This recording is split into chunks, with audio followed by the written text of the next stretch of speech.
You're having that much rolling stock rolling to these vegetation fires from a full response maybe in Riverside and a full response in San Diego.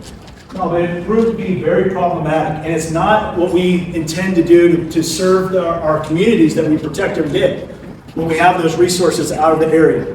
To the north of us in San Bernardino, Orange County, LA, and Riverside, they showed that there was a better plan in how they communicated, coordinated, and attacked the very similar MTZ in that area. So who are the cooperators or pros? Well, you have CAL FIRE that's also Riverside and San Diego.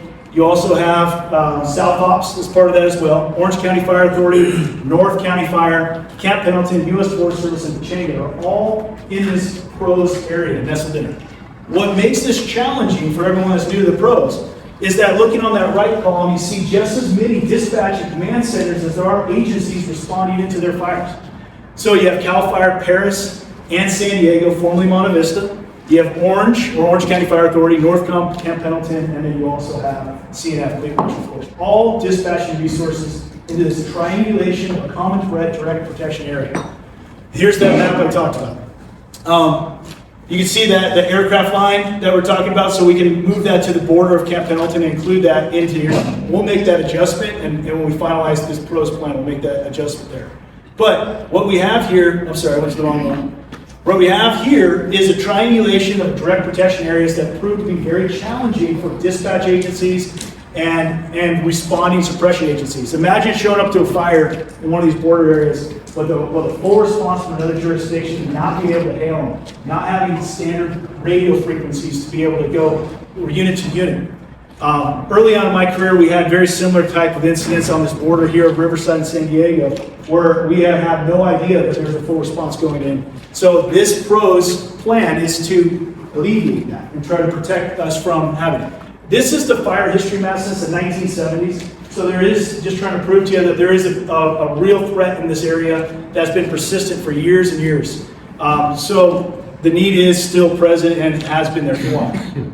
So if we take this pros packet, this is the pros plan, and we break this plan into a couple of slides. These next few slides, I think, do a good job of kind of telling you what the intent, the goals are, and the application process of this.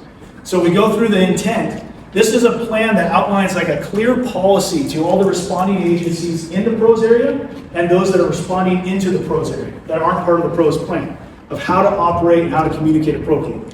It also goes through, this plan identifies how command centers need to coordinate their responses appropriately and what role they play in that. When we go through the scenario at the end, I'll draw back to this right here in the role the company officer and the chief officers play in this to make sure this last statement rings true. The goal should be to dispatch the right resources to the right area and right frequencies. That should be the overarching intent. The goal now is broken up into a couple different categories. We want to make sure we have the best outcome for all the resources that are affiliated with pros, but to do that for the best outcome, these are the 3 bullets that we'll break down. We want to remove duplication of effort when possible. We want to keep resources available for that second response. We are all getting busier and busier, so this becomes more and more important. We talked about all that rolling stock coming into the fire is unnecessary. We have an obligation to our taxpayers of our own cities to keep those resources in there and not duplicate effort. And then we also want to ensure a common communication point. And that's what Justin Rivera is going to be talking about up here. ICS 217 form is getting adopted. So the application, the command centers are charged with determining the central ordering point. They need to agree on the frequencies that the resources are going to respond in on, and they need to coordinate the number and type of resources as well. But backing it up to this first bullet, and you'll see me drive this home for the expectations of the captains and the chief officers, is that determining that central ordering point is key in this particular area. It's determined off the dirt of where you're dropping the pin as dispatcher. Where the dirt is, that's where the central ordering point is going to be. And furthermore, whose dirt that is also going to be in charge with the pros announcements. I put this comes right out of the pros plan. It talks about the guiding principle for command centers is not to duplicate full responses from the agencies. So it comes right out there. Coordination also with communications here is that Dispatch agencies need the ability to have standard communication links between dispatch agency and dispatch agency. And you can see here with Region IC, vFire 21, and Fire CC are the three frequencies that are identified in the PROS MTZ. vFire 21, you guys can hear it in your buggy, it's scannable. You can hear these PROS announcements occur during these PROS fires, and you can confirm whether these things have actually occurred. We're also going to, we talked about it a little bit, we're going to implement the ICS 217 form today, which is where our dispatchers and South Ops will extract those frequencies and build our 205s for our comm plans in the area. Another point I want to make here, drive home, this plan is designed for IAA fires. It's for initial attack fires. They may be growing to an extended attack or major incident level. But these are designed, this plan is not designed to limit you and handicap your ability to combat that fire with other comm plans or other needs that that may address. This is purely a plan for those IA fires to get everything going. All right, I'm going to turn this over to Engineer Justin Rivera to talk about ICS 217. Good morning. So we're going to talk about the ICS 217. This is last year's 2023, and you can see the highlighted channel, NIFC TAC 2. That's the only frequency that's going to change in the 2024 final draft. So here's the 2024 final draft. You can see that channel 12 is now R5 TAC 7, highlighted in red.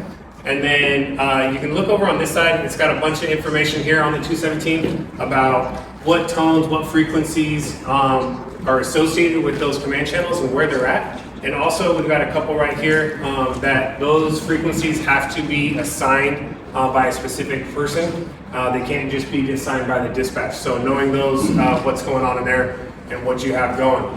For us, this lives in group 5 of our radios.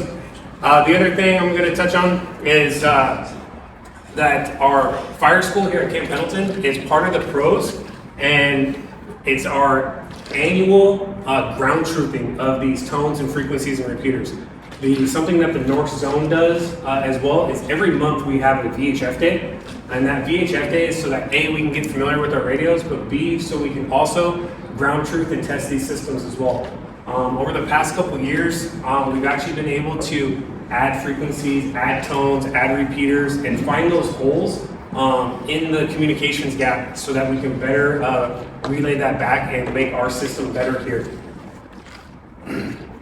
And so this map, again, you can see all the green dots here. Those are the actual repeater towers.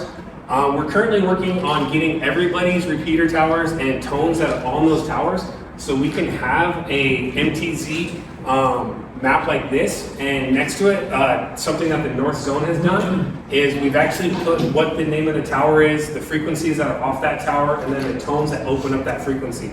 So it makes tone shopping a little bit easier, and we can find the right tone for the communication that we need to get out on. And then we want to make that live in our engines, and then the other thing we're working is getting a layer like this on our tablet command, so that when we run into these areas, we can actually see that we're in that PROS area in that MTZ. And with that, I'll hand this back to you. Thank you, Justin. Okay, so the next phase of this is we're going to get into the scenario. Okay, this is the scenario. I'm going to go to the next slide here just to kind of give an essay for those that are not from the area. We're going to report a vegetation fire in the area on the border of San Diego and also RRU in this area. It's on the border check. It's be southbound 15, just north of Rainbow Valley Boulevard. It's going to put the pen just about there. So as you hear this 911 call, just to give you some essay, the idea is that this fire is on the border of two different PROS cooperators in the PROS area. So I should go to the next one and go ahead and play.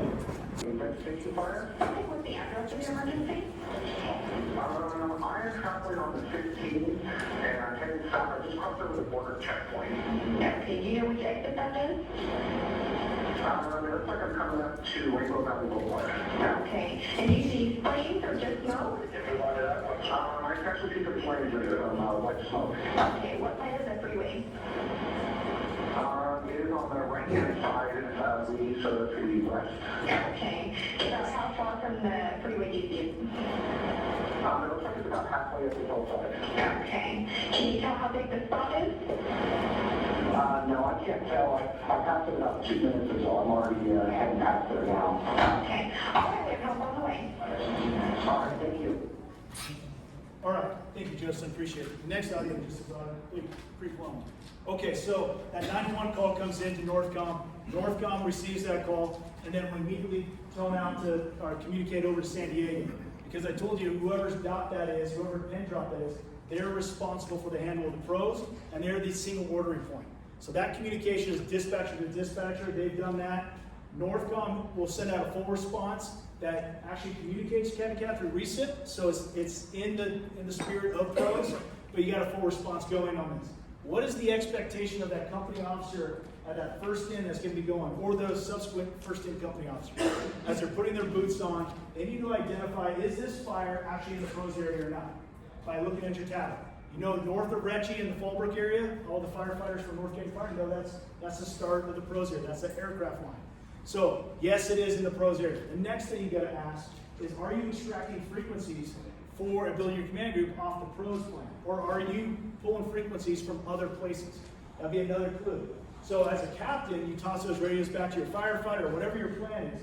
If those are not coming out of group 5 or the pros plan, then you need to communicate to the dispatch center that, hey, we are responding to a fire in the pros area, we need a pros comp plan.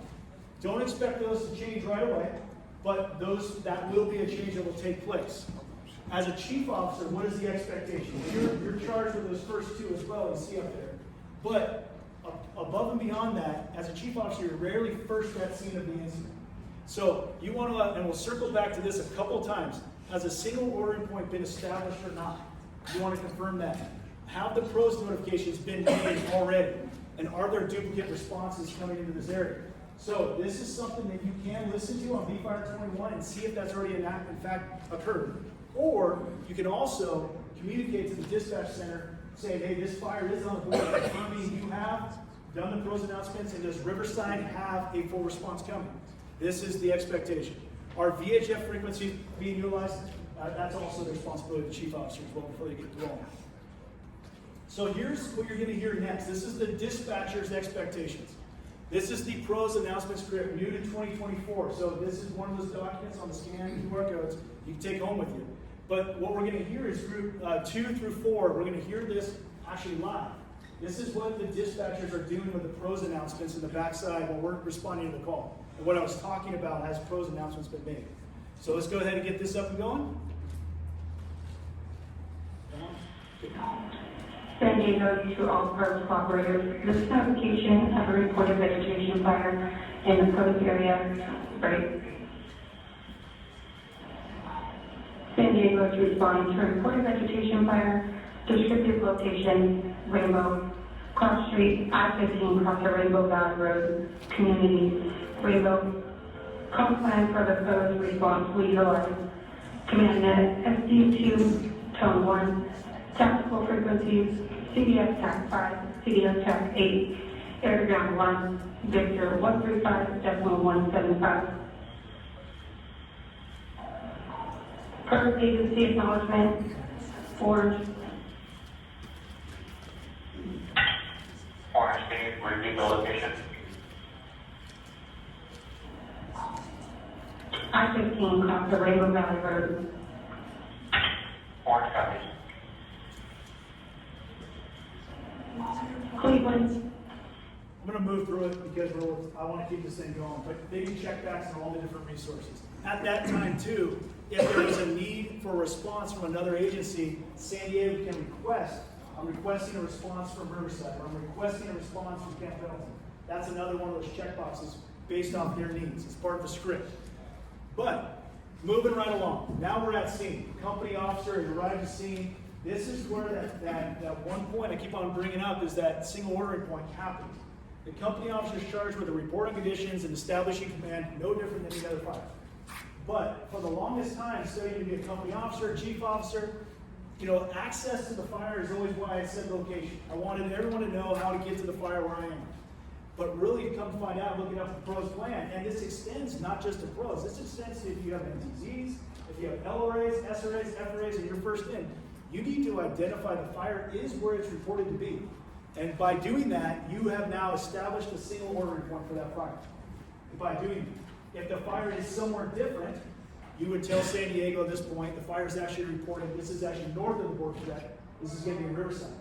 You would communicate that, that would change that single ordering point from no longer San Diego to Paris. I'll talk about transitioning that and how that actually works here in a moment. But at the end of the day, that is what you're doing as a company officer by giving that location and confirming it. The PRO's chief's expectations is establish command or transfer command if it hasn't been done so already. Establish a good ICP location. You are going to be requesting agency reps to your command posts above all the other cooperators that you have going on. You want to confirm that single ordering point, reconfirm that with San Diego. And then if it needs to turn into a unified ordering point, this is the first time we've seen unified in these slides, is if the fire is breaching into Riverside and San Diego can still be the single ordering point for all intents and purposes, but in a unified command capacity. And we do see that in quite a bit of jurisdictions where you have an LRA, an FRA, or an LRA and SRA fire in those lands. So that unified ordering point. I already talked about it, request agency reps before they're impacted. I spent some time with Rick Johnson and studied for this preparation. He wanted me to drive home to agency reps. This is something that we do a little too late. Prior to establishing your staging location, when you're doing your resource ordering, request those A reps to your command post then. You don't want your A reps to start showing up to the command post and enter right into a unified command. You want them to be there for a little bit, get their head wrapped around this fire, and then enter into unified command with you by drawing on the map when the fire breaches this location, we'll enter into unified command. And in doing so, you want to establish a new set of operational and management objectives based off that new unified command expectation. You also want to ensure that all resources are reconciled when you're in a unified command or in a unified ordering point. That we, again, in the purpose of the pros is we don't want a bunch of rolling stock that we don't have accounted for coming to our scene. We want to leave them back and let them go take care of those medical aids and those other fires that we have, or secondary incidents. Okay, number 5.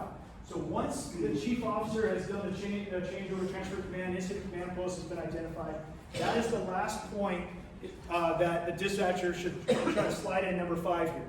This can happen as early as the first in-company officer and give an update if they do a really strong report on conditions. This number 5 can actually happen if the chief officer does an updated report on conditions. But this is where the dispatchers now communicate to the entire dispatchers and command centers of an updated report on conditions of basically where the fire is, what the frequencies are if they needed to change like we talked about, and then we kind of move on if there's any more resources and requests at this time. Okay, so that's the pros MTC, that's the scenario. What I want to drive home, there's a couple other components for the pros cooperators that are in their house, is that the MCP Fire School is our ground truthing event. So I'm looking forward to ground truthing it, testing the tones, testing the frequencies, and it would be nice this year to get some pros cooperator strike teams together so we can all kind of work together, putting some hose on the ground. Also, the MTZ agreement will be finalized at the completion of today, and then we'll go out for DocuSign, we'll get signatures.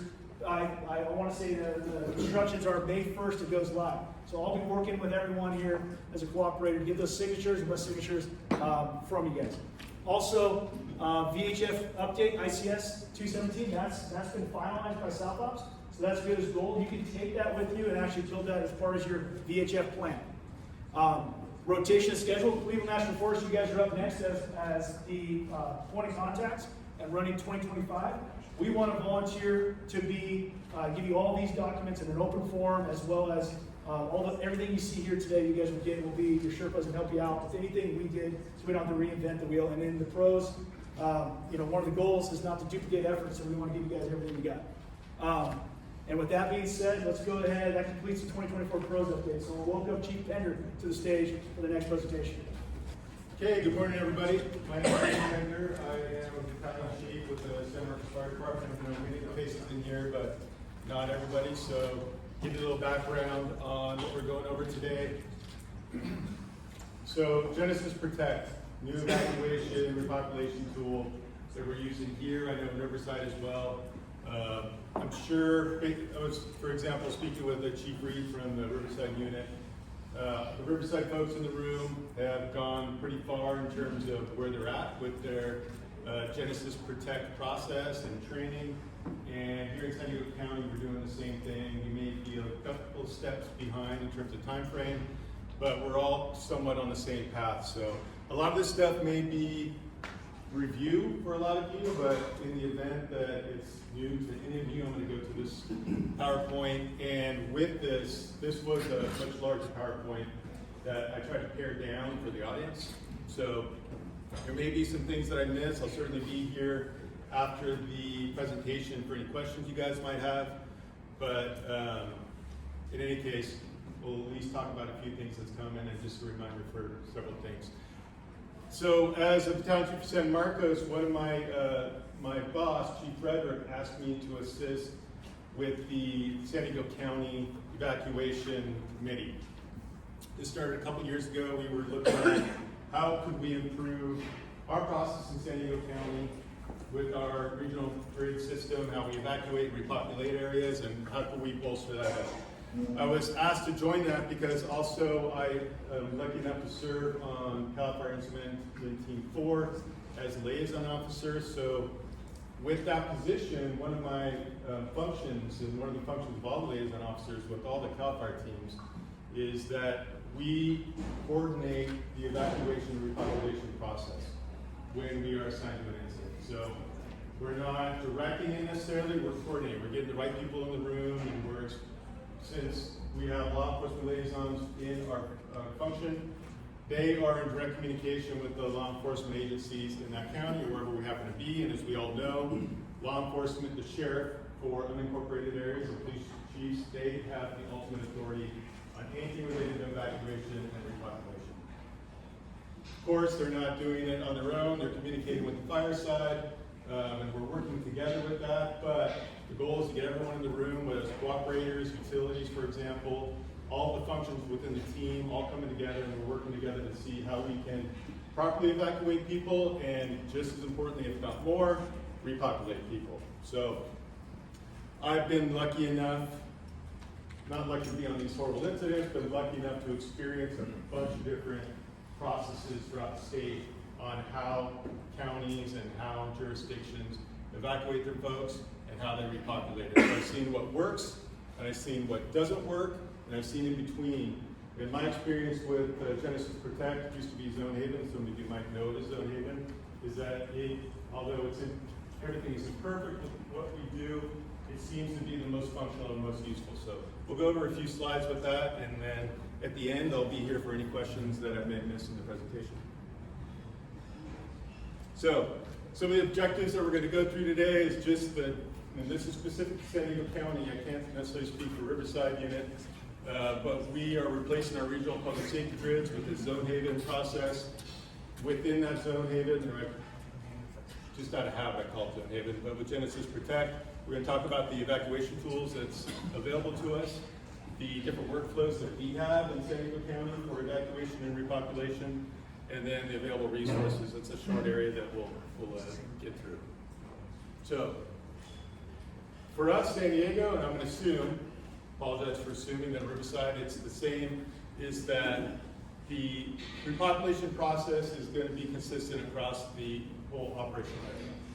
We've always trained, and we've been really good about how we do things, working together. We have so many different agencies in San Diego County.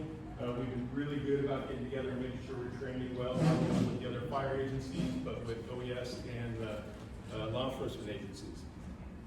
It's essential, and you guys, a lot of you folks probably have experienced this, it's essential that we have accurate and timely information provided to the public during this event, and the Genesis Protect really helps with that significantly. This is one of the biggest things, is public information and getting information out to the different cooperators, the different people that are affected by these incidents makes all the difference in how this event turns out in the end. They tend to remember what's in front of them now. We are really good at mitigating incidents. We have to be better, and we're getting much better on how do we get people back to the normal function of life. How do we get them home? How do we get things back to, as we talk about it, normal?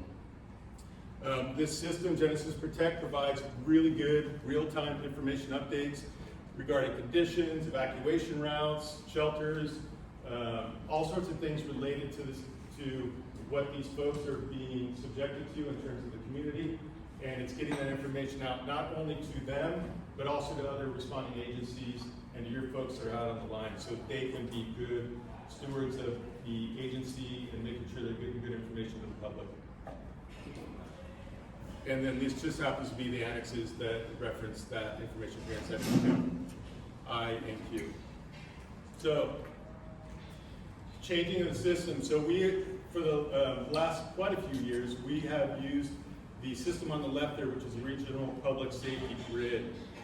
It served us well, we were able to use it well, but one thing we really noticed that where it was lacking was its function and its capability with any kind of repopulation. And it's just a box.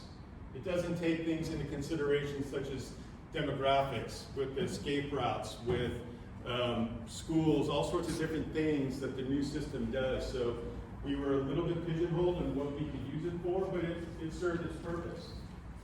On the back end of the incident, where we really noticed the problem, like I said before, was the repopulation. It didn't help us much. We had to do a lot of work to create subsections of these grids, even though they exist within the grid system.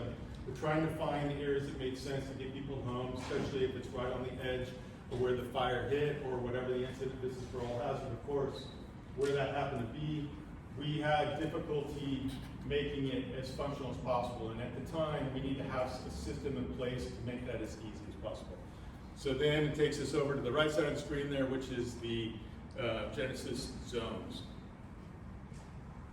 So talking about the demographic side. So Genesis has a system when they're identifying the zones, when they're drawing the zones. It's not a square for a lot of you that have seen it. It's not this complete square, it's these crazy lines that you wonder why it's that way, but what it comes down to is they use a software program that identifies, like I said before, the demographics, the population, the ingress, egress routes, the population density. There's a wide array of things that they create.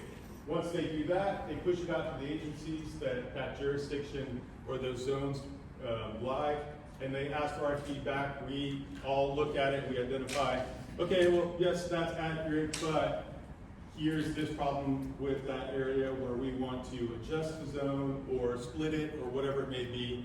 They start off with creating the zone, it comes to the agencies. We validated it, confirmed that that was accurate and was going to be functional for us, sent it back, and then ultimately the zones are created. Within the Genesis Protect, and we're going to go over this a little bit later, there's a lot of tools, like I said, in layers that can assist with planning, managing, communicating these evacuations out to the folks in a real-time fashion to help with that, the public information side of things. For San Diego, I think it's a little different from Riverside is, and actually I should stop, there's Orange County folks in the room. Orange County is not using zone haven, is that correct? Genesis, correct? Okay.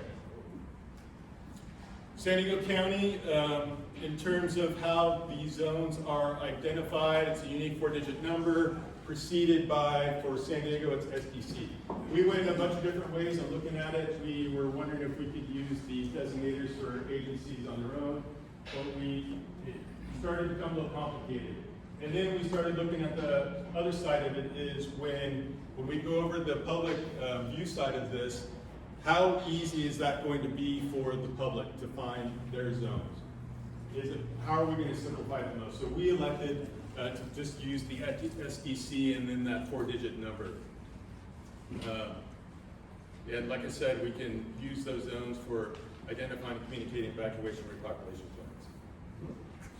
There's two sides of this. So the public safety side, our side of it, is Genesis EVAC, and then for the public facing side is Genesis Protect. We'll go over both of those here in a little detail. So the EVAC side. The Genesis EVAC is our ability to utilize this system to meet whatever hazard, whatever incident we're trying to address.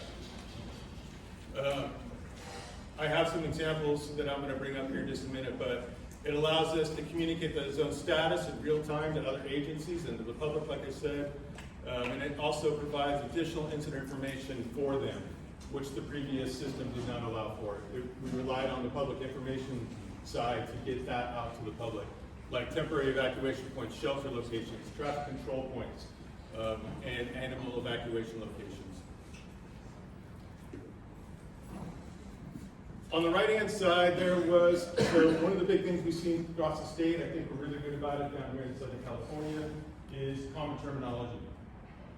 Their OES got together, I believe it was in 2017, with Firescope and law enforcement agencies to come up with common terminology.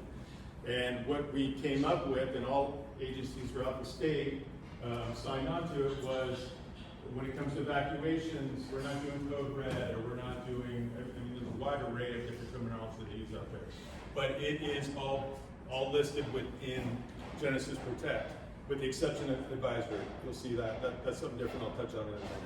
But we have evacuation warnings, orders, and shelter in place. And then with traffic control points, it's all going to be the same: hard closure, soft closure, residence only. We're sticking with those. Those are in the system. We don't want folks varying from that, just because it just challenges the public, and it challenges especially agencies that come down to assist, really so with the law enforcement. So large incidents, I'm talking about large incidents a lot, but this also deals with initial attack, obviously, and the smaller 2-day event, extended attack events. So when we're going through it, there's a couple processes, workflows that we'll go through, but we have the ability to set it internal so we can start building these things, identifying where those temporary evacuation points, the travel routes, the shelter locations, and have it all internal. As soon as we identify that everything is good and we've communicated that through the proper channels, then we make it community visible. Once we hit community visible, it is there for the public to see. They get it in, when I say real time, whatever the connectivity allows for, it will be there within a couple minutes. So it's very useful for that side of it. Every agency has been given a different levels of access.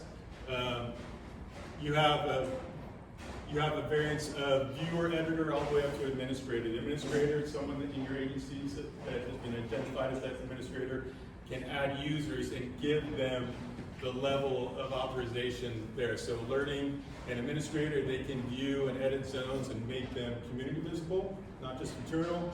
And the editor and viewer from your agency can go in and just at least make adjustments to the system. However, it then requires the alerter administrator to go in and say, yep, I concur with that, I agree with that. We're gonna push it forward to the communication centers and push it out to a community visible setting.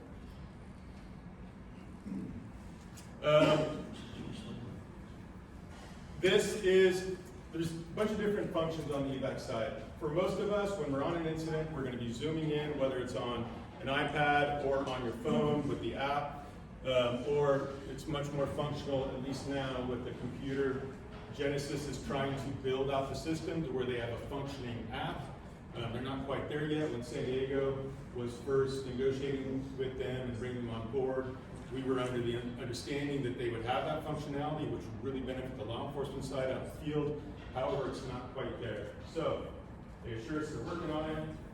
We're hoping by next year it will be in use and available, but as of for now, it's for a lot of the functions, although you can do a couple things on your iPad and your phone, whatever that may be. This is really a computer-based system for now. So with that search function, like up in the magnifying glass, you can identify a zone. But really when it comes down to it, when we're on an incident, you're going to be zooming into the area and you're going to have a view of all the zones that may be affected and that you want to add into a warning, a order, whatever the case may be. So, and you can search addresses if you like. This is more useful for the protect side, for the community outlet to identify what zone they happen to live in or work in, where they can follow them closely. But this is one of the big things right here I wanted to spend a couple minutes on, and I have a, if you could bring up here in just a minute before we go on. So when we're going through on the evac side, and again, I apologize if this is old information to you, folks that are trained on it, is when you're going in, you identify a zone. You click on it, and it's going to allow you to update the status. But what it does on the right-hand side is it gives you the basic demographics of that zone, which is really useful. When we evacuate, and this really comes down to maybe the lower levels, especially law enforcement, enforcement or captains that happen to be out in the field that are trying to take action is they don't always remember that when we evacuate somebody, we can't just tell them to get out. You can if it's a life safety issue, but we have to couple that with, you need to evacuate, here's where you go, here's the shelter, here's the route you get there, and here's how you get more information, right? So to help with that, especially with the temporary evacuation points and the shelter aspect of it, you get this demographic slide where it tells you the daytime population, nighttime population, the estimation of vehicles, the area and the structures in there. This makes a big difference for planning. So I'm going to pull up that PDF, please. The PDF demographic, the next one over. So I skipped over it and I apologize, but on that last screen where it gave that demographics, it gave you an option to download a PDF. Initial attack incidents, this may not be as useful, but if something is going extended or getting worse towards a major incident, this is going to be a very user-friendly function. You can download the PDF, and if you have an evacuation branch set up, you have law enforcement there that's assisting you in getting areas evacuated or planning out areas, forecasting what areas need to go into warning or in order. You can print out these documents as PDF, hand it to your evacuation branch, the director, or to the law enforcement agency and say, here you go. We need these zones evacuated or placed into a warning, and it allows those field folks to go out and have an idea of what they're facing. So they know where to go, and they also know how many more resources they need to assist. So it's a good tool. Usually it's not going to be an initial attack because you're not going to have your laptop with you all the time, or at least connectivity, but it's an option there for you. Can you scroll down a little bit? So it gives you those demographics, and there are some other areas that if they were selected, they would start filling in a little bit more on schools and daycares, other things that you might have layer-wise that's available to you. So it's a really useful option.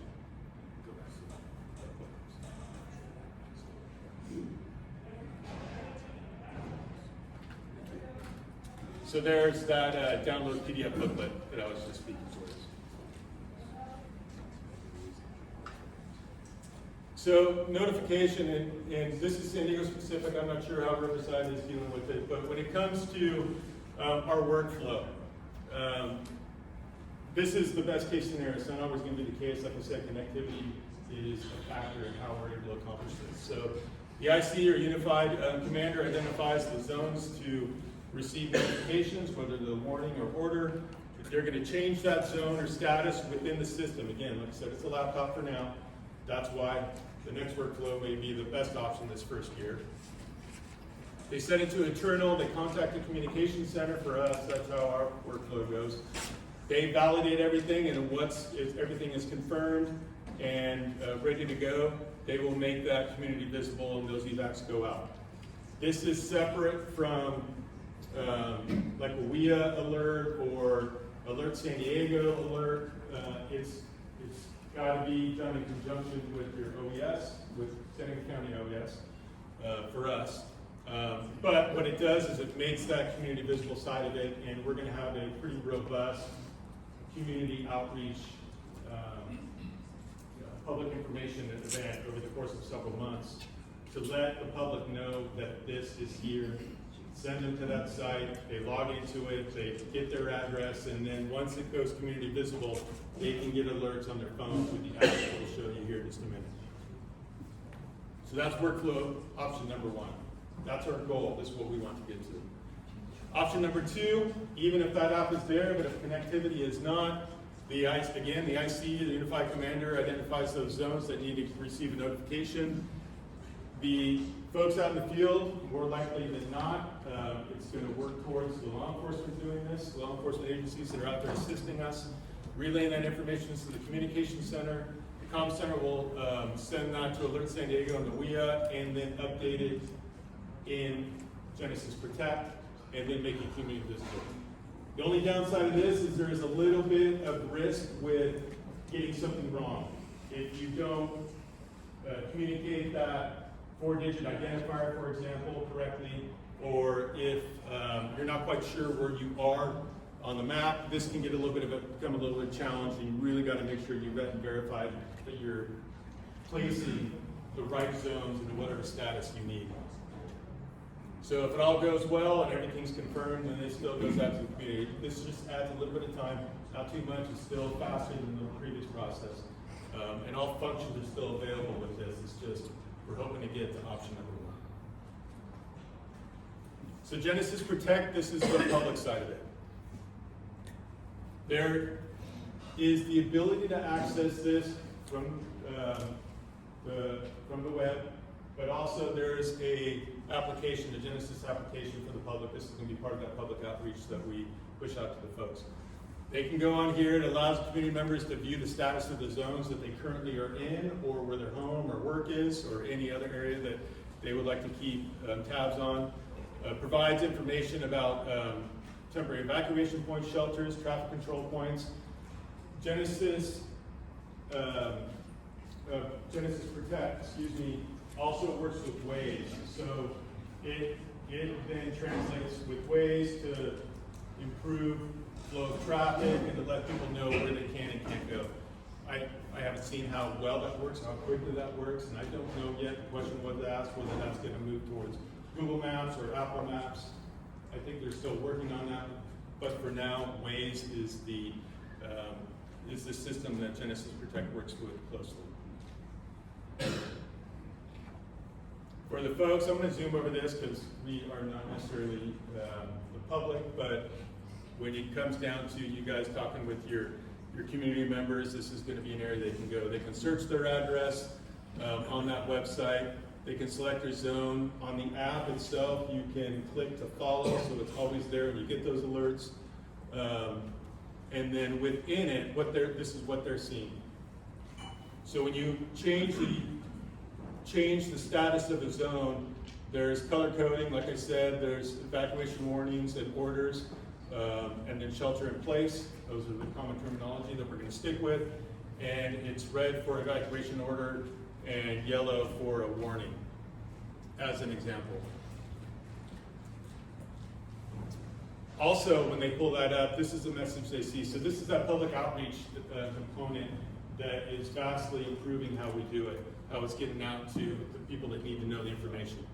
When they click on that zone that happens to be in a particular status, they're going to be given this boilerplate message, but underneath that, the reason is going to be more detailed information. Like I said, when we're evacuating folks, we need to tell them where to go, how to get there, and where to get more information.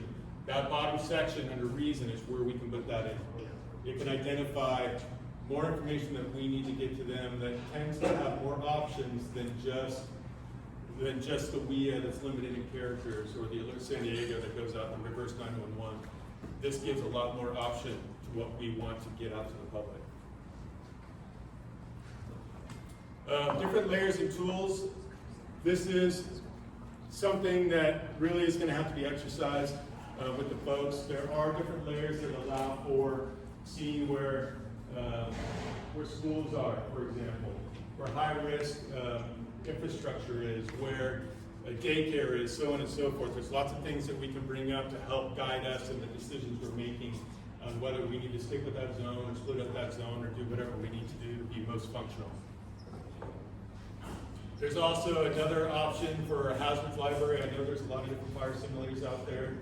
Genesis Protect has its own process that works quite well. There's, like I said, it's going to be a little bit of practice necessary to get the most function out of it, but it's an available layer there for us. So repopulation. Repopulation, it's got to be something we're thinking about right off the bat. When we're evacuating people, our bosses, the community members, the elected officials, the city managers, whoever they are going to be thinking about, okay, you're evacuating people, what are you going to do to get them back? That, by and large, is one of the biggest political issues that any incident faces, is the repopulation point. We're really good at mitigating incidents, we're really good at making hazards go away.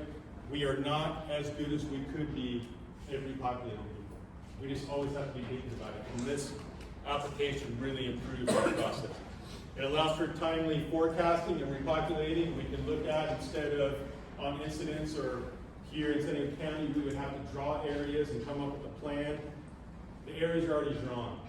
We've already established the zones. We have the ability to split zones, which I'll show you here in a minute. We have the ability to get that communication out to the folks when it does happen. They just want to get back. As soon as they get back, not only is that what our goal is for them, but we're going to reduce the pressure on the elected officials and everybody else in the community.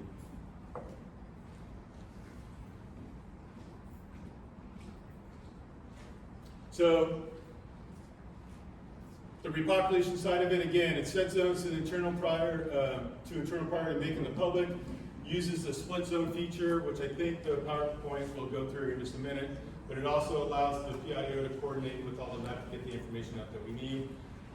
And just like anything else, like I said, with the repopulation in the beginning, this is a law enforcement function. We're there to assist, so we need to make sure that we're communicating well with them and following their needs, and then also giving them our subject matter expertise on when and why we should be repopulating. Hopefully we're guiding them well so they can make a good decision. The splitting of zones, I think through the training that most of us have had in here, it really shows what it's capable of. It can get a little wonky here and there if you're not trained properly on splitting a zone multiple times, but this will really make all the difference in repopulating, especially if you have, for example, we're split right there. You have black coming into green. We don't want to keep the whole zone out. I'll practice out of that because that doesn't make sense. It's really quick and efficient to get the right people home and then keep the right people out until we can't get them home. We talked about this already in terms of community visibility, evacuation order lifted, residents only, whatever the case we choose.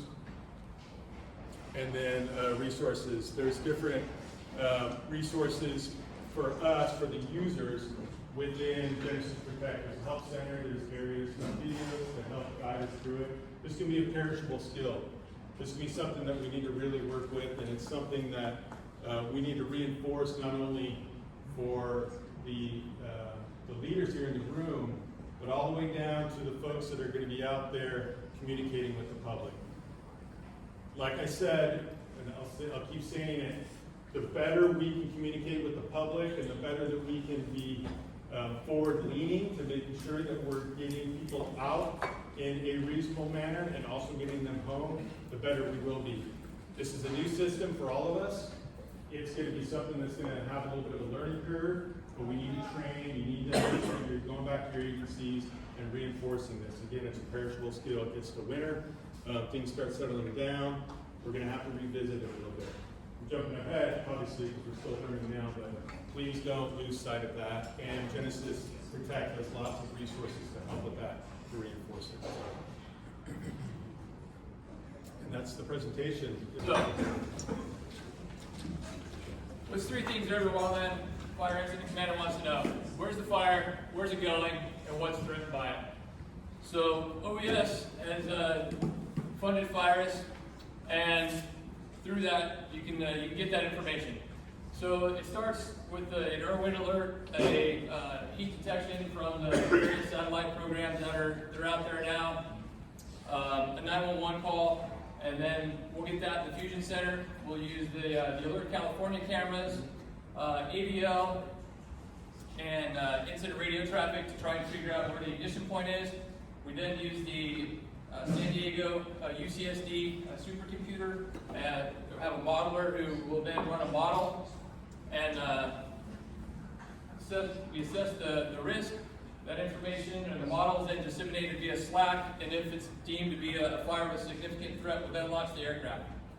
So, the end user in the field, the subscribers that are signed up will receive a notification that looks like this. This is a screenshot of a fire last year in November, the Sage Fire down here in San Diego. So this is what comes to you, and I'll zoom in on that in just a second. So it answers those three questions right there. Where's the fire? Who's the authority having jurisdiction? This is like I said, an actual incident, and this would pop up on your phone. No login, no nothing. It's just there, just like a text message. So from this, you can see that You've got the DPA, who owns the dirt, the fire, where's it going, where's it currently at, and then the population that's threatened and the number of structures threatened.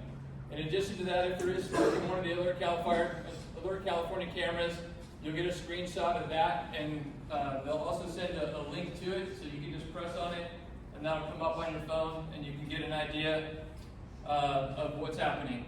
So you think about this from a couple different perspectives, right? You've got the incident commander in the field, and then you also have those that are back at the ECC or your administrators that are just determining the risk. Is this going to go extended? What's this actually looking like? So this is just a little bigger shot of that. Wasn't sure how it was going to show on the big screen, but you've already seen that information. So the aircraft, we have 2 of them in the state. Have Intel 12 that runs out of Sacramento, and Intel 2.4 that runs out of Chino. Idea is that we're getting quick response times, and on those aircraft, you've got FLIR, a multi-spectrum TK9 sensor, and then the IMSAR, Intuitive Synthetic Aperture Radar. That's more of an all-hazard collection tool. So the products that the aircraft can provide, they can provide full motion videos, and they can provide you perimeters and IR, and some imagery. So again, this would be disseminated to your phone. You'd show up, aircraft shows up overhead, the information is pushed back to the Fusion Center. The Fusion Center then processes it and quickly sends it out via Slack. And you know exactly where your fire's at, how big it is, and what's threatened by it. And once it's on the ground and on a map, you can see what your potential control points might be, right? So you get ortho, topo, in addition to the image that was just shown. And then an IR image will be sent. That'll show you the relative heat on your fire, how close it is to the perimeter, and then the full motion video that I talked about. So, got blowing them out. So this would also show up on your phone. Of course, depending on connectivity, it is a video file. You get about a 1-minute video. For the Sage incident, San Diego unit, November 23rd at 14:53 hours, fire mapped at 83.82 acres. Switching to infrared now. Left side of the screen will be Humboldt Drive. Here you can see numerous structures. Right side of the screen, State Highway 94. Fires run up to the crest of the hill between Humboldt and Highway 94. Structures threatened will be coming into the top of the screen now. Aircraft are working ahead of the fire where it's crested the ridge. And switching back to color briefly, as you can see, still fairly active at the head of the fire with retardant around the head and right shoulder. Back to infrared. Recording. So with that, I would ask you again to think about the different perspectives, right? As an IC on the ground, you get to take an aerial tour of your fire, just a quick 1-minute video. As a comm center manager, you get a tour of the fire, you're seeing what the folks on the ground are seeing and maybe even a little bit better. And then as a duty officer and a risk manager, you have the ability to see the relative risk of the potential of the fire, to assess any staffing needs or maybe considering order resources from out of the unit. So the products are not only available in Slack, which you sign up ahead of time, and those are automatically sent to you, broken down by OAS region. They're also available in multiple common operating programs, to include Next Gen Scout, Intera, the Android awareness kit, that ATAC, and then some of that can be piped directly into Tablet Command. The fire perimeters and the Wi-Fi models can be. You can work with your IT folks and have that plumbed right into Tablet Command. So we talked about the ability to use fires for wildland fire this morning, because that's our audience, but Virus is also an all-hazard tool. It started out that way, fire only 6 years ago, and has expanded into other incident types, been utilized on the oil spills in Orange County, train derailments. It's assisted with search and rescues, landslides, debris flows, storm damage assessments, and as well as flooding. It was used in Tulare County this year. Some of the smart folks at UCSD that we're partnering up with figured out that if you looked at the synthetic aperture radar and what the current surface was, and you compared that to the old map, you could actually figure out what the water depth was throughout Tulare County. And it's that type of innovation, and by working with our educational partners, that allows the program to move forward. So how do you get it, and how do you get that information? The virus is available at no cost to the requesting agency, simply by calling that phone number. And that phone number is put out daily in the staffing message by signing up for Slack. So I'll leave that up there for a few minutes while Chief Camarena from OAS comes up, and he will be talking about NG Scout, which is the next presentation. My name is Carlos Camarena. I'm the Deputy Chief at KLOAS Fire Rescue. I work out of Sacramento, and I'm proud to say I retired here at Camp Pendleton in November 2020 after 27 years as a division chief, and it was a great run, and all my experience here at Camp Pendleton helped me succeed at OAS. So I appreciate that, Chief Hubner. So I wanted to go over things since I had the audience. We got a lot of things going on at KLOAS, and I really think it's really important that I reach out to everybody that I can. And this is the opportunity right here. Region 6 and Region 1, you guys are heavy hitters. I mean, when we got stuff going and we need stuff, we usually reach out to Region 1, and then Region 6 is the second. And then as you go north, Region 2 is really strong, Alameda County. And then as we go further north, it gets real desperate, okay? So I wanted to go over, so I run the California Fire Rescue Coordination Center. Again, it's out of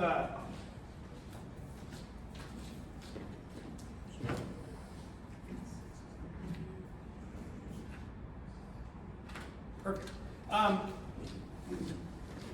I'll just run it from here. So this, what I'm calling this is the local government gap. We're trying to push it to fill that. So right now, our responsibility is to fill the mutual aid orders. So when an order comes out of XSD and gets pushed to Region 6 at South Ops, can't fill it at South Ops, even if we're falling off Bulletin 1. We're going to push it up to the California Fire Risk Coordination Center, which is my staff. I have 6 comm operators working for me now. Thank God I just hired them in the last 3 months. And I have a supervisor, and I oversee the center. We are going to be assisting with fill-in orders and assign Xboxes, especially up in Region 3. Region 3 and 4, they have dispatch centers, CAL FIRE. They have 1 call taker and then 1 usually running the radios. So if IA Fire comes in, we're going to try to help them out and get those orders pushed out. And if anybody needs assistance with IROC, we are providing that help. And then providing reporting and intelligence. So you're going to see reports coming out of our center, and a lot of reports are getting pushed down to the region coordinators and op areas. Okay. And then obviously I'm overseeing the Next Gen Scout tool, and I'm the FMAG coordinator, and then Slack administration. So there's my staff, looking good, Chief Marshal, and we're here to serve you guys. Okay. So FAST. Nobody's heard of FAST. Who's familiar with Google Sheets? Raise your hand. Who uses Google Sheets right now? Right? Eventually Google Sheets is going to go away. Okay? We just finished this tool. We literally just had a call yesterday. We're done with UAT, and we're looking to push it out after the July board of directors meeting with the fire school. So this tool is going to be a game changer. You're going to be able to go on your phone and status your OES resources right there. So we're going to basically make a large MAX 405 for the state. So multiple helps. You know, it helps the op areas and regions determine what resources are available. And this includes statusing mechanical, committed, assigned, or in service.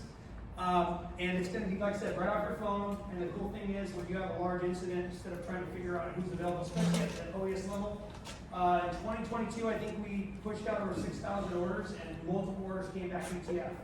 Okay, we're trying to alleviate that. So my whole point is, we have that MAX 405, especially when it reaches the state level. We can look at that and say, okay, what's available? Where are we going to push these resources? We shouldn't have any issues pushing resources to a region based off the FAST tool. Okay, the FAST tool is coming. There'll be a QR code at the end with all this information, so you guys can pull it up. The cool thing is, who's familiar with MARS, Mutual Aid Reporting System? That's tying in with that. Okay, same system. So when you go to your login, it'll say FAST. and then it'll say Mars. So you pick one you want, okay? Hopefully July, so be on the lookout. Your ACs, Tony Rehatis down here. More information will come out and we'll have a training plan rolling out. Okay, so basically, again, this is the tool. Again, I kind of went over that. Slack, I know Chief DeCamp kind of went over that, but it replaced WhatsApp. Who was on WhatsApp? He's Louise, right? I'm changing the air, no offense to the aircraft, but where's Rob? No offense to the ATGs, we're changing the air in the tires. Nobody cares about that. We had so many people saying, I don't even use it anymore because it just keeps pinging. So what we did is Chief Marshall said, hey, come up with something else. I got together with Slack, and we're here now. We're using Slack. As you know, who has Slack in here right now? Raise your hand. Cool. It's not as busy, but it's going to get busy. So broke it down by 6 regions and a statewide channel. So if you're in region 6, you want to know what's going on in the state, request to be in the statewide channel and be changed in a matter of minutes. Okay. Slack. There's the aircraft. I think so. Deliverables. I wanted to show you guys this video real quick. This is the coastal fire. I think some of you guys went. I believe we sent some resources from XSD. So this is the video from Intel 24. 2022, 1749 hours over the coastal incident, Orange County, mapped at 183 acres. In color, we'll see everything that's east of Aliso Canyon Road, that mapped out at 125 acres. Zooming in and switching to infrared, we'll see spot fires in the neighborhood, 0.3 acres for the spot, junction of Pacific Island Drive and Bell Mason Road. And other smaller spots, shorter range, but one large spot appears to be staffed. Zooming back out, see the edge is hot. Back down to the center of the fire, Aliso Canyon Road, and we've mapped 57 acres on the west side of Aliso Canyon Road. Structure threat, especially on the east side of Aliso campus, numerous structures and suppression resources getting into place. Entire perimeter is hot. And we have seen structure resources in structure protection, but are picking up numerous spots at this time. End of recording. So I wanted to show you guys that, and we'll go right to that. Tsunami, train derailment, oil spill, and then here's some of the stuff that we're rolling on. The only thing I want to add, if you guys want to use Slack for a search and rescue, it has to go through either the sheriff's or your local PD, all right, to OAS law enforcement. It has to be, they have to be issued a mission number before the aircraft can depart. If you guys have any questions, you can also use the QR code at the end. Assistant Chief Rob Scott is now the fires program Chief DeCamp, and I had a good relationship. I oversaw fires for about 2.5 years, and I was the duty officer like every day, Christmas, holidays, and finally we hired an assistant chief.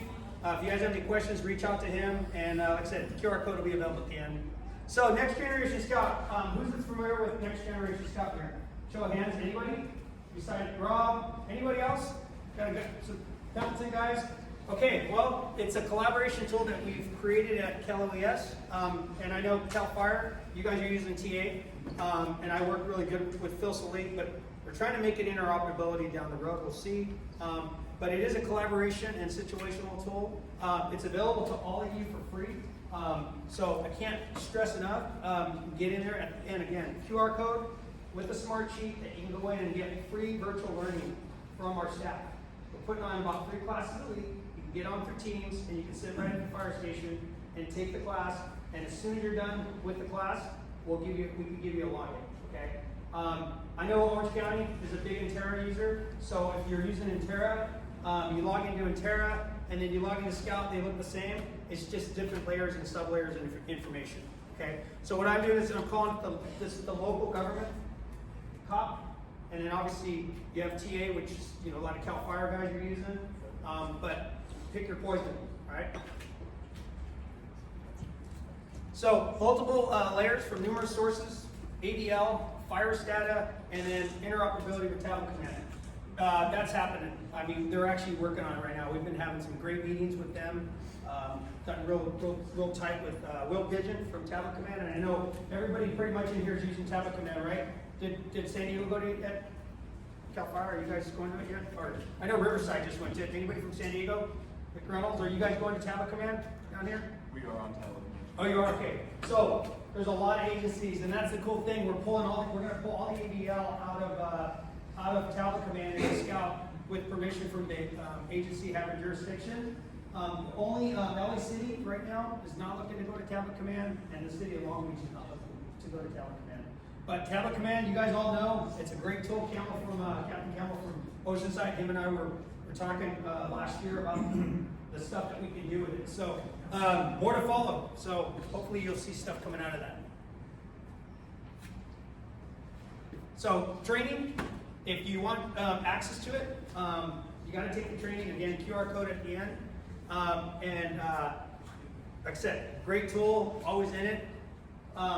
Slack is awesome, you can go information quick, but if you're sitting behind a desk and you want to get more granular information, you can go right to Scout, go to the Airborne tool, and pull all the fire data. Anybody on here on incident management team? Would imagine what I call fire guys. So you can actually use that tool. So the NIROPs and other aircraft, when they fly an incident, they're putting into other aircraft intel in the Airborne tool. So if you're working an incident, you got, one of the call when needed aircraft flying, that data is actually being put into Scout and Intera. So really good help. And then incident mapping. So once the incident goes to a team and the incident map gets pushed to Irwin, the map can be put into Scout by clicking a layer. So this is basically Scout. This is our training platform. So we've been doing a lot of training. We actually can create incidents in Scout, so which is really cool. We have Santa Cruz, City of Santa Cruz is going to be using Scout for a large marathon, about 21,000 runners. They're going to use Scout to build their incident on it. So the sheriffs, the EOC, and everybody can be in one common operating picture. I'm also working with Chief Hubner and Chief Cordini to utilize Scout for fire school. Okay. So here's the wildland pre-plans. This is free and available to you. This is Ventura. This Ventura is also an Intera user. They were able to ingest their wildland pre-plans into Scout, including San Diego County. Chief Norton was able to make that happen. So we have San Diego County pre-plans. And the other cool thing about it is there is a tool to go in there and build your own pre-plans. So with permission from Chief Hubner, I went in there and built the pre-plans for Camp Pendleton right at my desk, and it took me about 2 hours. So all this information is available during the training. The initial training is how to use the tool, and then once you've completed it, there's a separate training for wildland pre-plans. So if you're interested, you can put your wildland pre-plans into Scout. So those agencies that are maybe coming down north to a fire on Camp Pendleton, they're able to look at that under their pre-plans, under just a layer, and physically click on it and see schema or granular detail of that area. So here's my contact. So it's going to take you to the coordination center. If you want access to Slack, again, you got it from Rob. If you go down there, click on it. There's going to be a smart sheet. Fill it out. And like I said, it's 6 regions, 1 through 6. Either pick region 6 if you want. If you don't want region 6, you want statewide. Pick the statewide channel. But remember, anytime fires flies from the Oregon border to the Mexico border, you're going to get the fire static coming in if you're on statewide. So again, as they get busy, Rob and team are going to be pushing a lot of data as the aircraft flies. And then Scout. Click on that, and there's numerous classes available. Fill it out. Like I said, we would love to see you in our classes, and if there's an agency that wants to host a class, as long as it's over 20 people, we'll come to your location. Okay? And then the FAST information. If you want more information on FAST, there's a link there, and then as we update the FAST information, we'll update the website. So just a couple things I wanted to add. We talked about Fire School, Tablet Command, Genesis. So I'm working with Genesis right now to get the evacuation layer into Scout. So currently we have evacuation in there. We have 38 counties. San Diego is one of them. Orange County is another one. Riverside is another one. So if we have a large incident with evacuations and you click that layer, the information will pop up in Scout. Okay. And then just to kind of add what Engineer Rivera said, the 217 obviously updated for 2024 Fire School. CalOES is going to provide assistance to Fire School with frequencies and also with equipment cache. So That's all I got. All right, good morning, everyone. Alex Carney with National Weather Service out of Rancho Bernardo. I'm going to leave some handouts here because a lot of you might have questions too, like where do you get some of the information I'm showing. So handouts here, I'll leave them over here. And feel free to grab them when you leave. National Weather Service is also on Slack. So we have a separate channel on Slack. So if you're interested in Slack with fire risk, you might be interested in Slack to talk weather. My office is in Rancho Bernardo. We cover probably everyone in here. But if you're outside of far Southern California, if you're in LA or northward, make sure you check with your local office. So there's 122 offices in the United States. In California, there's about 10 that share the area. So make sure you reach out to your local office and they'll give you all the information you need. Is that,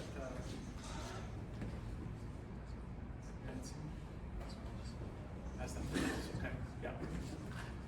Okay, so it's been a pretty good winter for the coast, and that's the key. Our coastal areas, like where we are right now, have been wet. We've already seen our seasonal rainfall. We're going to see a lot more rainfall Saturday, as you've probably been following. But our mountain areas and our desert areas haven't received the same amount. So it's been really wet along the coast where you see the green, not so much inland.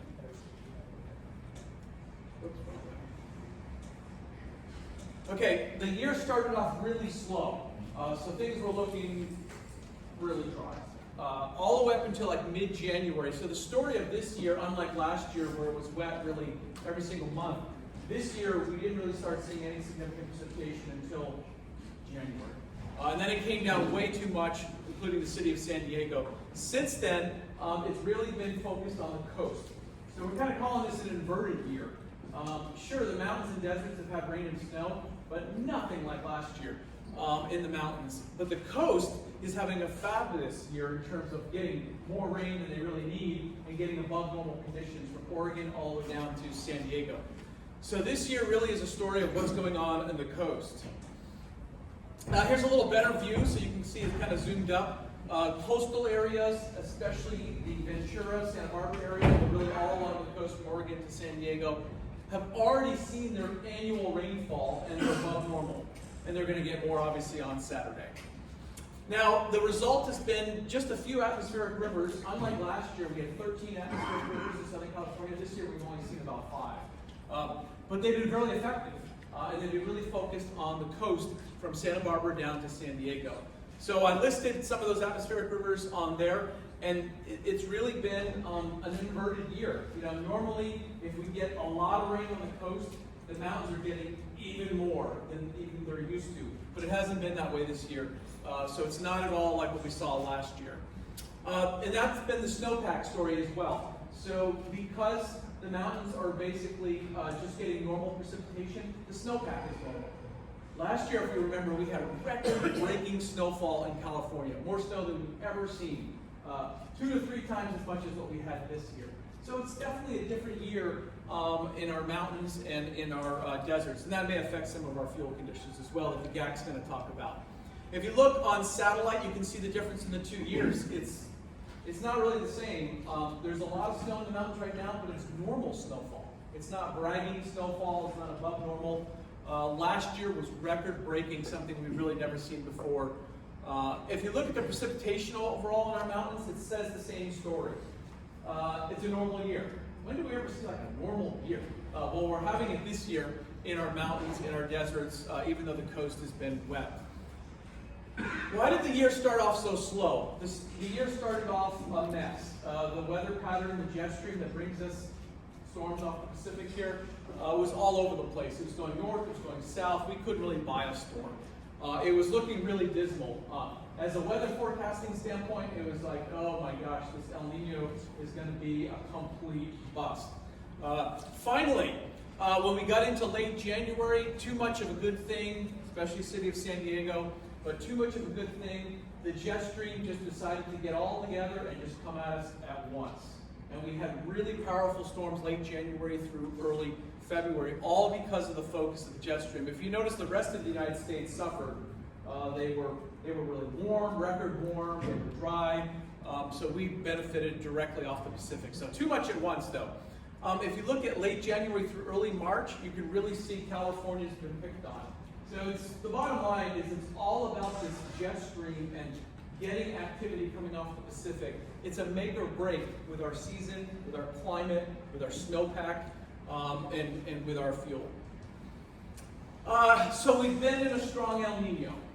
So it took a long time, but things came together late January and February. So the strong El Nino, we finally started to see a little bit of benefit from it, just a little bit too much at once. Now, the conditions are changing. So El Nino's changing rapidly. It's cooling. The oceans are changing conditions. So it doesn't look like the El Nino will be around much longer. So that's a change that's occurring as we speak. How strong did it get? You didn't need to take a meteorology course. It was a sore thumb. You can see how obvious it was back in December. But the atmosphere took several months to respond before we finally got storms here, especially in Southern California. If you look at last year, which was record-breaking snow, we had places in Camp Pendleton last year that had 25 to 30 inches of rain here. And right now we're only at about 14. So even though it's been wet on the coast, it's nothing like what we saw the year before. So keep that in mind. That was a La Nina year, and we're transitioning back into a La Nina coming up. So El Nino has been a factor, but it's not the whole story. As I said, it's fading. So El Nino, the warm water conditions in the Pacific, it's fading as we speak. We're very likely to just jump right into a La Nina upcoming summer and into the winter. So that'll affect our outlook. So this is kind of how we rank it. We rank it by a value and a number. The bottom line, all you need to know, is we've had several months of El Nino, but we had several years of La Nina, the cold phase, and we're going right back into it. The prediction is for this summer and definitely by the fall and winter to be in a solid La Nina, the cold phase. So that's going to be a factor into it. I'm going to skip some of the numbers for time. So if you look at this past February, how wet we were, it was incredible how focused it was in Southern California. We basically had 2 months of rain, maybe a little bit more, in 1 month in Southern California. We see that deep blue. Now, if you look at December through January, and you wonder, how did the forecast do? How did we do with the forecast last year? Started off really slow, but how did we do? Most of California and Oregon are sitting at normal to a little bit above. Again, the coast is wetter than above, and some of our deserts are wetter than above. But most places are normal to slightly above. How was the forecast?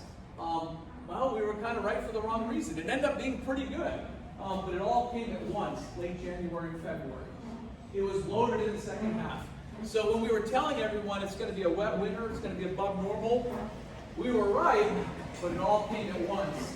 Late January and February, and even with the storm coming up this Saturday. So the forecast worked okay. That's a caution to use with these seasonal outlooks. These seasonal outlooks don't necessarily tell you that you're going to have a really strong period, a really intense storm. They don't tell you you're going to have 3 weeks of crazy rainfall and 4 weeks of no weather. They just kind of give you the big picture. So just keep that in mind with the outlooks. The good news is we don't need to talk about the D word. No drought to talk about. So that's good. That's thanks to last year, 2022-23, being record wet. And it's really improved even into Nevada. So the bad news is we don't have much signal coming up for the spring. So we got a nice storm Saturday. It looks like things are really going to settle down. El Nino's falling apart. The jet stream's going to have to recover. It may take a couple months for it to recoup and see what it does. So there's really no signal in terms of weather as we go into this spring. We've got green conditions, that's great. Saturday's storm will really help continue that into April. Now when we get into the summer, the fire weather months, the bad news is that overall the Great Basin, again, warmer than it should be. The interior areas like the deserts and the mountains, warmer than it should be. Coastal areas like here, we're really wet right now. We've already seen our seasonal rain. And we should see really moderate temperatures, not extreme conditions.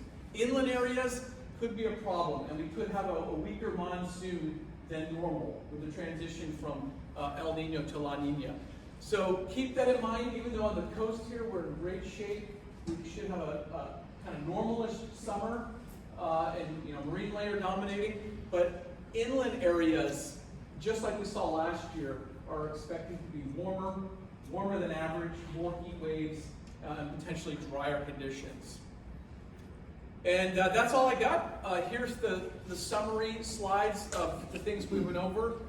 In case the maps were a little too much information, we're transitioning into a La Nina. We don't have much signal this spring. Inland areas warm.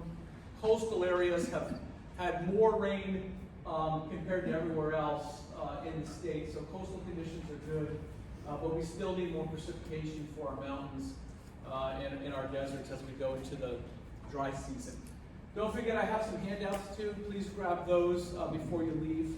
A lot of the information that I showed here you can get on those handouts. And join Slack. Today we're doing a webinar at 2:30 p.m. If you're not on our email list, you're definitely welcome to be.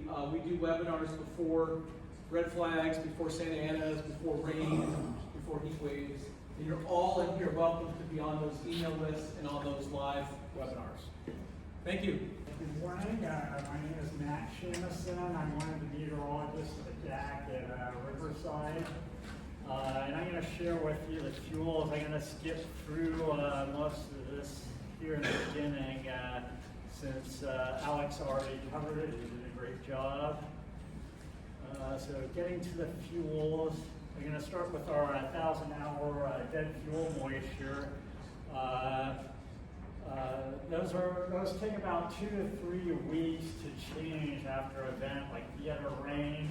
It'll take 2 to 3 weeks for the moisture to get up, or 2 to 3 weeks of drying before it to really drop. We cover all of Central and Southern California. This is for Central California. The only dry one here is the Eastern Sierra. It took quite a bit of time into January, February before it started moistening up. But all the other ones across Central California are fairly similar. It shows that it was fairly dry into December, as Alex showed, very dry. So we see these below normal, but starting in mid-December, we got our first significant rain. And a couple of weeks later, at the very end of December, first part of January, you can see it shot up, most of these, to above normal. And we've had a rain event every week, every 2 weeks after that.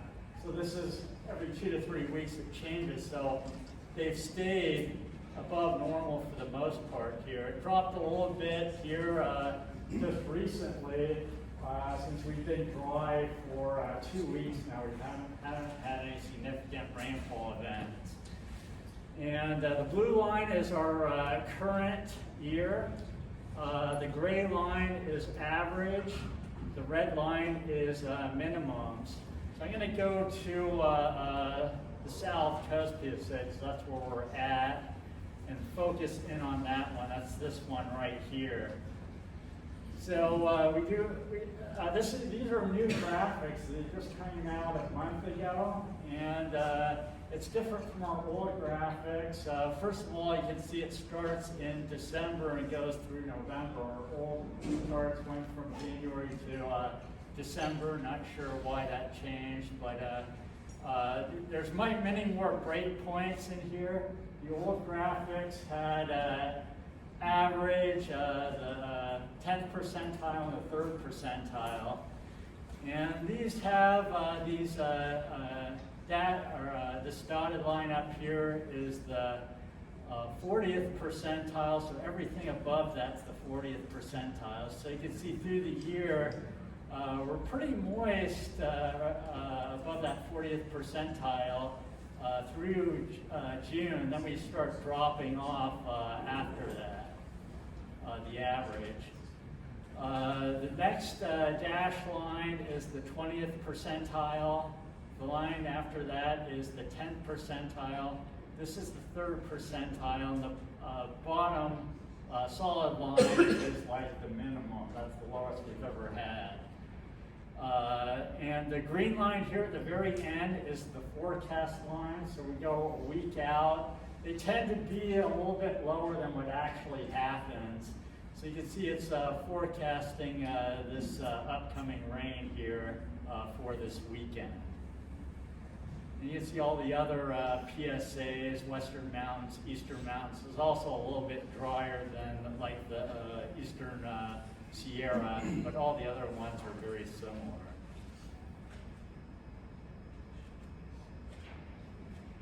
Then we'll look at the 100-hour fuels. These change every 2 to 3 days. Remember, the 1,000-hour fuels change every 2 to 3 weeks. So you see a lot more fluctuations in these up and down. Let me go to the south coast. Still very similar.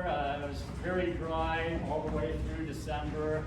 So we had these low values here, getting close to the minimum. And then middle of December shot up, and we've been above or near normal ever since on most of these. So just showing you, as Alex mentioned, it was a very dry October, November, December, January, February, March have been normal to well above normal. And these have the same breakpoints as the 1,000-hour fuel, so we're looking really good on our dead fuel moisture. Then this is the live fuel moisture. This is the best graphic I could come up with. This is the Los Padres forest. Our national fuel moisture database has been down for the last month.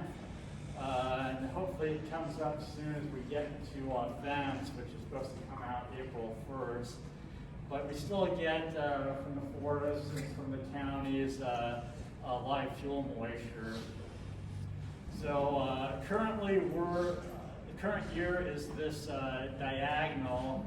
So you can see Los Padres is a little below normal. It's starting to trend up just about 80%. This is taken March 1st. Comes out beginning of each month. And it's below normal even though we had a good, wet, cool January, February, March, because the plants can't take up the moisture when it's cool. So expect this to really ramp up once we get to mid-April, May. And you can see that the 10-year average is the, let's see, it's the rectangle box, which is the lower one. 5-year average is the triangle. So you can see over the past 5 years, it's been a little bit cooler and wetter than the 10 years as a whole. Last year was very wet. Of course, 2022 is very dry. We were about 50% of normal, but a few prior years back were near to above normal as well. So expect this to be late. You see the peak about May 1st. So expecting our peak to delay probably middle of May to early June peak with our live fuel moistures. The lower elevations normally peak middle of April, but probably peaking beginning of May for this year. And it plots what normal should be through the entire year here, all the way through December. And haven't got down to the critical point, 60% here on average for at least for the last 5 years. Past 10 years have got down there. And last year was just a very wet year. We didn't. Most areas didn't get below 70%. A lot of our new growth was 80% or higher. That's what we are currently, 80 to 120%. Our flying fuel is just starting to cure out at this time. You see a little bit of brown. So it's going to be a late curing date, so our grass fires will probably start later than normal. Normally we start seeing them mid to late April, probably not going to get them until middle to late May, so about a month later. We got this storm coming up, looks like another storm for the following weekend, so storms keep on coming up. So that's going to definitely delay our fire season. And most likely, with the fuels, good. You saw dead fuels are good. Live fuels are starting to pick up moisture later, they're going to be higher later on in the season. So that's all very good for a below normal fire season as a whole. So I'm not going to go into the outlook because Alex already went on that. So I'm going to wrap it up here.